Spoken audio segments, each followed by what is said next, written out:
Good morning. आज का हमारा पाठ संसाधन एवं विकास। यह कक्षा 10वीं का भूगोल का पाठ 1 है। आज हम संसाधन व विकास के बारे में पढ़ेंगे। सबसे पहले तो हमें यह पता होना चाहिए कि संसाधन कहते किसे हैं। तो संसाधन की डेफिनेशन है हमारे पर्यावरण में उपलब्ध प्रत्येक वस्तु जो हमारी आवश्यकताओं को पूरा करती है वह संसाधन कहलाती है। जैसे हमारे आसपास हम बहुत सारी चीज़ें देखते हैं, ठीक है, और हम उन चीज़ों का प्रयोग भी करते हैं। तो ऐसी कोई भी वस्तु हो सकती है जो जिनसे हमारी आवश्यकता पूरी हो रही हो। जैसे हम विद्यालय में बेंच पर बैठते हैं, हम बुक्स का यूज़ करते हैं, हम पेन का यूज़ करते हैं, ब्लैक बोर्ड का यूज़ करते हैं, चाक का यूज़ करते हैं, ठीक है। विद्यालय में हम बैठ के पढ़ते हैं, स्कूल बस में हम आते हैं। तो इस तरह से मतलब हमारे आसपास की जो भी चीज़ें हैं जो हमारे काम आती हैं या जो हमारी आवश्यकताओं को पूरा करती है वो सभी वस्तुएं संसाधन कहलाती है। ऐसी कोई भी वस्तु हो सकती है, ठीक है, जो ये निर्जीव भी हो सकती है संसाधन और सजीव भी हो सकते हैं। जैसे हमारे आसपास पेड़ पौधे हो गए, पशु पक्षी हो गए, वो भी सभी चीज़ें संसाधन हैं, ठीक है। हम आपस में भी एक दूसरे की हेल्प करते हैं। जैसे आप अपने दोस्तों से कोई बुक लेते हो, कोई नोटबुक लेते हो, कोई पेन लेते हो, तो हम आपस में भी एक दूसरे के लिए संसाधन है। मतलब मनुष्य जो है वो खुद एक संसाधन है। इसके अलावा जो भी हमारे आसपास जो भी वस्तुएं पाई जाती हैं, चाहे वो सजीव हो चाहे निर्जीव हो, वो सभी वस्तुएं संसाधन कहलाती हैं जो हमारी आवश्यकताओं को पूरा करती हैं।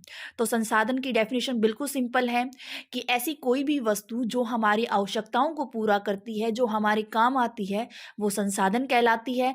एग्जाम्पल के तौर पर हम कोई भी हमारे आसपास की किसी भी वस्तु का एग्जाम्पल दे सकते हैं। जैसे मैंने इसमें लिखा है विद्यालय हो गया, किताबें हो गई, पेन हो गया, ठीक है। तो ये सभी वस्तुएं जो क्या हैं वो संसाधन हैं। उसके बाद आता है संसाधनों का वर्गीकरण, या मतलब संसाधनों का प्रकार। संसाधन जो है वो बहुत से प्रकार के होते हैं, ठीक है। मेनली हमने उनको कई भागों में बांटा हुआ है। जैसे सबसे पहले आता है उत्पत्ति के आधार पर। उत्पत्ति का मतलब है वो बने कैसे हैं, ठीक है। तो उत्पत्ति के आधार पर संसाधन 2 प्रकार के बताए गए हैं, जैव और अजैव। तो जैव संसाधन कौन से होंगे? जिनके अंदर जीवन पाया जाता है, जो हमारी तरह सांस लेते हैं, ठीक है। तो सांस लेते हैं उसमें मनुष्य आ जाता है जैव में। इसके अलावा पेड़ पौधे आ जाते हैं, पशु पक्षी आ जाते हैं। तो ये सारे कैसे संसाधन कहलाएंगे? जैव संसाधन, ठीक है। तो जैव संसाधन कौन से होते हैं? जिनमें जीवन पाया जाता है। उसके अलावा दूसरा आता है अजैव संसाधन। अजैव संसाधन कौन से होते हैं? अजैव संसाधन वो संसाधन है जिनमें जीवन नहीं पाया जाता है, जो निर्जीव होते हैं। तो वो कैसे होते हैं? अजैव संसाधन। जैसे जितने भी खनिज पदार्थ हैं हमारे आसपास, लोहा, सोना, चांदी, ठीक है, या और अन्य कोई भी वस्तु जो जिनमें जीवन नहीं पाया जाता है, वो क्या कहलाते हैं? असमाप्य। उस नहीं सॉरी अजैव संसाधन कहलाते हैं। उसके बाद अगला पॉइंट है समाप्यता के आधार पर। समाप्यता का मतलब समाप्त होने के आधार पर। पहला तो क्या था? बनने के आधार पर, उत्पत्ति के आधार पर कि वो बनते कैसे हैं। दूसरा समाप्यता के आधार पर कि संसाधन जो है वो समाप्त होने के आधार पर। उसके 2 प्रकार बताए गए हैं, समाप्य संसाधन और असमाप्य संसाधन। समाप्य संसाधन कौन से होंगे? समाप्य संसाधन वो संसाधन है जो जिनका अगर हम बार बार हम प्रयोग करेंगे तो निकट भविष्य में वो समाप्त हो सकते हैं।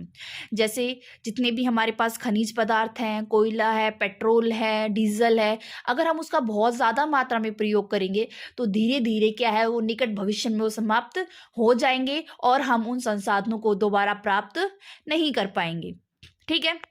तो समाप्य संसाधन समाप्त हो जाएंगे और हम उनको दोबारा प्राप्त नहीं कर सकते हैं। इसके अलावा असमाप्य संसाधन वो संसाधन हैं जो समाप्त नहीं होंगे और अगर कभी समाप्त हो भी गए तो निकट भविष्य में हम उनको फिर से दोबारा प्राप्त कर सकते हैं, ठीक है। जैसे पेड़ पौधे हो गए, जैसे पौधे की एक टहनी टूट जाती है, दूसरी आ जाती है, ठीक है। बीजों से दोबारा पेड़ उगाए जा सकते हैं। इसके अलावा मिट्टी हो गई, सौर ऊर्जा, सूर्य से हमें रोज ऊर्जा प्राप्त होती है, ठीक है। तो ये सारे किस में आते हैं? असमाप्य संसाधनों के। असमाप्य संसाधन समाप्त नहीं होते हैं और अगर समाप्त हो भी जाते हैं तो निकट भविष्य में हम दोबारा से उनकी पूर्ति कर सकते हैं, हम दोबारा से उनको प्राप्त कर सकते हैं। अगला आता है स्वामित्व के आधार पर। स्वामित्व का मतलब होता है उनका मालिक कौन है, उनका स्वामी कौन है उन संसाधनों का। उसके आधार पर संसाधनों के 4 प्रकार हैं। पहला है व्यक्तिगत संसाधन। व्यक्तिगत संसाधन क्या होता है? जिस पर किसी एक व्यक्ति का अधिकार होता है, जैसे हमारा घर हो गया, हमारा खेत हो गया, हमारा खेत में कोई कुआं हो गया, या हमारे घर में जो भी चीजें हैं उन सब पर हमारा अधिकार है। तो वो सभी संसाधन क्या कहलाते हैं? व्यक्तिगत संसाधन कहलाते हैं। उसके बाद आता है सामुदायिक संसाधन। सामुदायिक संसाधन कौन से होते हैं?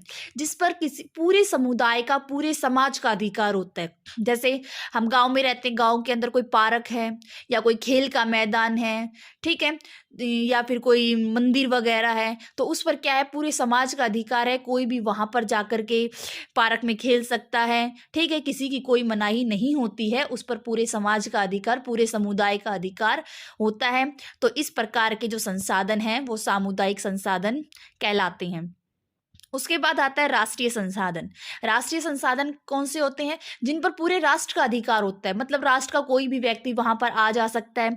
जैसे सड़कें हो गई, सड़कों पर कोई भी किसी भी जिले का, किसी भी राज्य का व्यक्ति जो है वो अपनी गाड़ी वगैरह चला सकता है सड़कों के ऊपर, ठीक है। रेलवे लाइन हो गई। तो ये सभी संसाधन जो क्या है वो है राष्ट्रीय संसाधन है। उसके बाद आता है अंतर्राष्ट्रीय संसाधन। अंतर्राष्ट्रीय संसाधन वो संसाधन है जिस पर सभी देशों का अधिकार है। पूरी पृथ्वी पर जितने भी व्यक्ति हैं उन सब का अधिकार है। तो उसके अंदर मेनली एक ही एग्जांपल आता है, वो है महासागरीय संसाधन। महासागरों में महासागरों पर किसी एक व्यक्ति, किसी एक देश का अधिकार नहीं है। उस पर सभी का समान अधिकार है। किसी भी देश के लोग वहां पर क्या है, उन संसाधनों को प्राप्त कर सकते हैं, उनका प्रयोग कर सकते हैं। उसके बाद आता है विकास के स्तर के आधार पर। विकास के मतलब जो संसाधनों का जो हम विकास करते हैं। पहली बात, संसाधन जो है वो होते नहीं है बल्कि बनते हैं। मनुष्य जो है उन संसाधनों का प्रयोग करके उन्हें बनाता है। अगर कोई वस्तु है वो उसका प्रयोग हम नहीं करते हैं तो वो वस्तु संसाधन नहीं कहलाएगी। वस्तु संसाधन तब बनती है जब हम उसका प्रयोग करना शुरू कर देते हैं। जैसे कोयला है, कोयला युग के आने से पहले कोयला जो है वो खानों में दबा पड़ा था, मनुष्य को उसका प्रयोग करना नहीं आता था। जब मनुष्य को उसका प्रयोग करना नहीं आता था और मनुष्य उसका प्रयोग नहीं करता था तो वो वस्तु जो थी वो संसाधन नहीं कहलाती थी। लेकिन जैसे ही कोयला युग आया और कोयले का प्रयोग होने लगा इंजन वगैरह में, ट्रेन को चलाने में, तब क्या है, कोयला जो है वो एक महत्वपूर्ण संसाधन बन गया। तो विकास किस तरह, मतलब संसाधनों का विकास किस तरह से होता है, उसके आधार पर संसाधनों के 4 प्रकार हैं। पहला है संभावी संसाधन। संभावी, देखो वर्ड से ही पता चल रहा है संभावी का मतलब क्या है, जिसकी भविष्य में संभावना है। मतलब अभी वो काम नहीं हो रहा है, अभी वो वस्तु संसाधन नहीं बनी है, लेकिन हम भविष्य में उसका प्रयोग करके हम उसको संसाधन बना सकते हैं। तो संभावी मतलब संभव है, आगे आने वाले समय में संभव है, ठीक है। अगला है विकसित। विकसित का मतलब होता है जो चीज बन चुकी है, जो संसाधन बन चुका है और हम उसका प्रयोग जब चाहे कर सकते हैं, वो क्या होगा, विकसित। भंडार, भंडार के अंदर वो आते हैं जिनका अभी तक प्रयोग नहीं किया गया है, हमारे पास टेक्नोलॉजी नहीं है, प्रौद्योगिकी नहीं है, हमें उस संसाधन का प्रयोग करना अभी तक नहीं आता है, हमें समझ नहीं आता कि हम उस संसाधन का प्रयोग कैसे करें। हमें ये तो पता है कि हम ऊर्जा उत्पन्न कर सकते हैं, जैसे मान लेते हैं भूतापीय ऊर्जा है, मतलब भूमि में हम जैसे जैसे हम नीचे की तरफ जाते हैं तापमान जो है वो बढ़ता जाता है। कई बार जैसे कुएं वगैरह खोदते हैं तो देखते हैं नीचे पृथ्वी में हम जैसे जैसे नीचे जाएंगे तापमान कैसा होता जाएगा, बढ़ता जाएगा, गर्मी जो है वो बढ़ती जाएगी। तो जब नीचे जाने पर गर्मी बढ़ रही है तो इसका मतलब ये है कि भूमि के अंदर ताप है, ताप मतलब ऊर्जा है, तो हम उससे ऊर्जा भी बना सकते हैं भूमि के नीचे से। लेकिन अभी हमारे पास प्रौद्योगिकी नहीं है, हम बनाएं कैसे, ठीक है। तो वो किस में आ जाएंगे, इस तरह के संसाधन भंडार के अंदर। संचित कोष के अंदर क्या आएंगे, संचित कोष का मतलब है कि जो भंडार में जो चीजें हैं वो किस लिए हम प्रयोग नहीं कर पा रहे, क्योंकि हमारे पास टेक्नोलॉजी नहीं है। लेकिन जब हमारे पास टेक्नोलॉजी आ जाती है तब हम भंडार वाली चीजों का प्रयोग हम कर सकते हैं। तो संचित कोष जो है वो भंडार का ही एक हिस्सा है, ठीक है। इनको हम और डिटेल में पढ़ते हैं। जैसे पहला है संभावी संसाधन।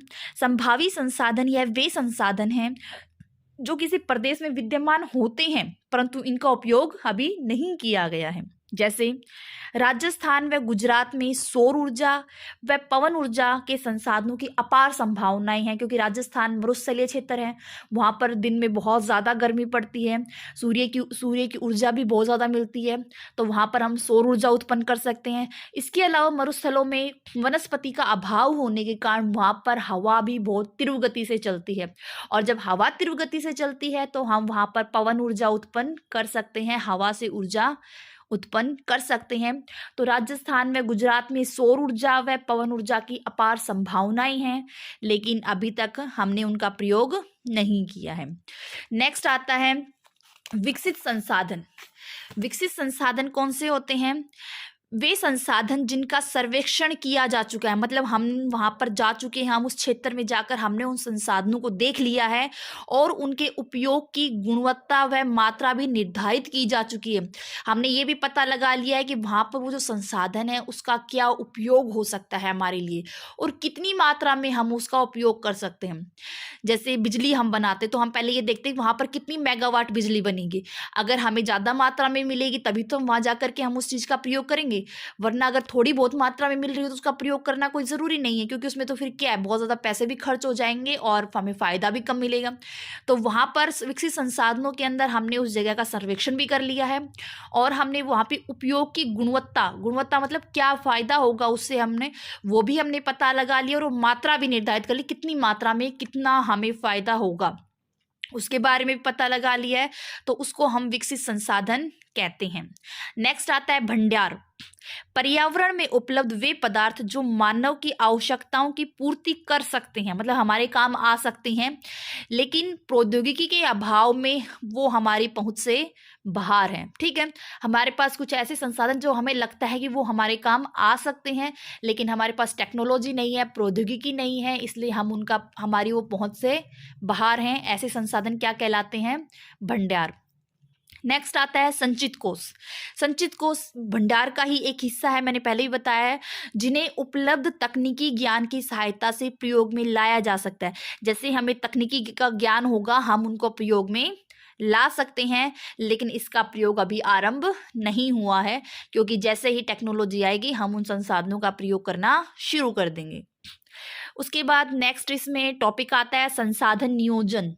अब देखो, संसाधन जो है वो हमारे लिए बहुत ज़रूरी है, क्योंकि कुछ संसाधन कैसे हैं, समाप्य हैं, और कुछ संसाधन असमाप्य हैं। संसाधन समाप्य है, समाप्य का मतलब है कि वो निकट भविष्य में समाप्त हो सकते हैं, इसलिए हमें उन संसाधनों का कम से कम प्रयोग करना चाहिए, क्योंकि अगर हम उनका ज़्यादा प्रयोग करेंगे तो वो संसाधन समाप्त हो जाएंगे, और संसाधन समाप्त हो जाएंगे तो हमारे आगे आने वाली जो पीढ़ी है, जो जनरेशन है, वो उन संसाधनों का प्रयोग नहीं कर पाएगी।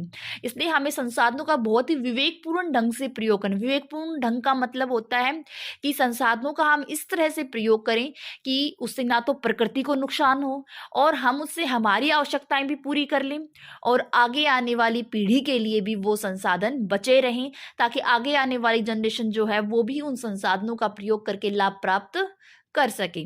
तो इसलिए संसाधनों का नियोजन जो है वो बहुत आवश्यक है।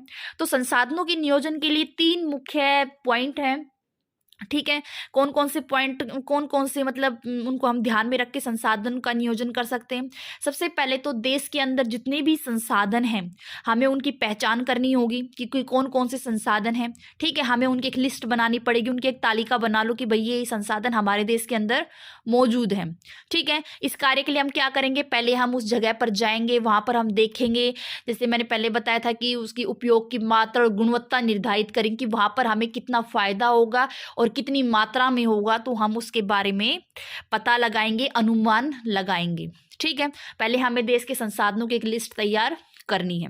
ठीक है, उसके बाद हमें क्या करना है, संसाधन विकास योजनाएं लागू करने के लिए उपयुक्त प्रौद्योगिकी व योजना तैयार करना। अब जो हमने संसाधन तो पता कर लिए कि संसाधन ये है। ठीक है, अब उन संसाधनों का प्रयोग किस तरह से किया जाए, और उनको प्रयोग करने के लिए हमें एक टेक्नोलॉजी प्रौद्योगिकी की आवश्यकता होती है। ठीक है, तो हमें उस प्रौद्योगिकी का भी चुनाव करना पड़ेगा एक उपयुक्त प्रौद्योगिकी के लिए, और एक प्लानिंग करनी होगी कि योजना तैयार करनी पड़ेगी कि संसाधनों का प्रयोग हम किस ढंग से करेंगे। लास्ट पॉइंट आता है संसाधन विकास योजना और राष्ट्रीय विकास योजना में समन्वय स्थापित करना। अब देखो, राष्ट्रीय विकास योजना का मतलब है कि हमारे देश के अंदर कुछ योजनाएं बनाई जाती हैं कि इस योजना के तहत ये कार्य किए जाने, विकास के लिए योजनाएं बनाई जाती है हर राष्ट्र के अंदर। ठीक है, तो हमारे राष्ट्र के अंदर विकास करने के लिए कुछ योजनाएं बनाई जाती है, तो कह रहे हैं कि हमें उनके साथ भी समन्वय स्थापित करना पड़ेगा। फिर हमें ये डिसाइड करना पड़ेगा कौन सी राष्ट्रीय विकास की योजना के तहत हम इन संसाधनों का प्रयोग करेंगे। ठीक है, तो इस तरह संसाधनों के नियोजन के 3 पॉइंट हैं। पहले तो देश में जितने भी संसाधन है उनकी लिस्ट तैयार कर लो। दूसरा, उनके लिए कौन सी प्रौद्योगिकी का प्रयोग करना है। और तीसरा, अब जो राष्ट्रीय जो विकास योजना है उनके साथ उनको समन्वय स्थापित करना है। तो इस तरह हम 3 पॉइंटों का पालन करके हम संसाधन नियोजन कर सकते हैं। ठीक है, तो आज का टॉपिक इतना ही। अगला टॉपिक इससे आगे का नेक्स्ट पार्ट के अंदर। धन्यवाद।